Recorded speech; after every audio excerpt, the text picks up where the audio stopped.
I'm kind of stuck here. This might be a good campground. The cops won't bother me.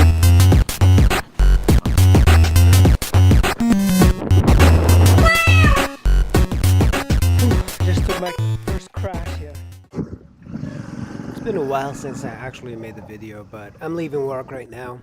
And I just wanted to talk to you guys about this DL650. And I've had over 20 motorcycles, which is hard to believe because a lot of people just think I've had like a couple, but I just seem to keep buying motorcycles because I really like them. And this DL650 is one of the best that I've ever had because it's so goddamn reliable. It is just so durable. The bike I sold to get to this one was a Ninja 250, and I had two Ninja 250s. I really love those bikes, but when you come from a Ninja 250, you think, man, that's a lot of maintenance I have to do, and you do. You have to do a lot of maintenance on a small engine. And so after I sold my last 2002 Ninja 250, I was like, I'm going to get a bike that's a little bit bigger, that still gets good gas mileage, that I can tour, that I can commute in comfort.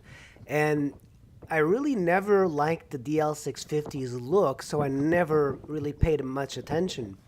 And for some reason, I started looking at it. I think a friend of mine had one, and I thought it looked really, kind of crappy. But I found this one that was very cheap, and I bought it. I was looking at an NC700X, and I really love those bikes because they get like 70 miles to the gallon. But since the prices on those were much higher, I ended up with this DL650. And so the reason I'm telling you this is because I'm more of a fan of the inline 2s and 4s than V-twins. But the V-twin in this DL650 is just so smooth, so good, and it seems to have been worked out by Suzuki for so long that it's almost perfect. This bike, I've never had to adjust the valves. I barely have had to do any maintenance. Nothing is ever broken, other than a light bulb that burned out. The irony is that I used to commute every single day to DC on motorcycles, and now I really don't. I commute once a week, and I work at home, so I don't need this bike, which is kind of sad because this is really well set up for commuting. And I even have a dark side tire on it that just lets me put tons of miles without ever changing it. Right now, I'm at 13,000 miles on the rear tire, and the tire still looks like brand new. Yeah, I just can't get over how reliable this thing is. So good. And I had a BMW for a little bit of time.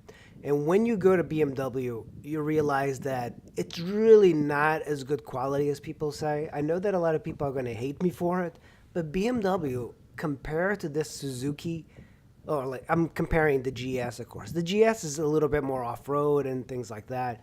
It's a bigger bike. But when it comes to reliability, I don't believe that the BMWs are as good as this Suzuki.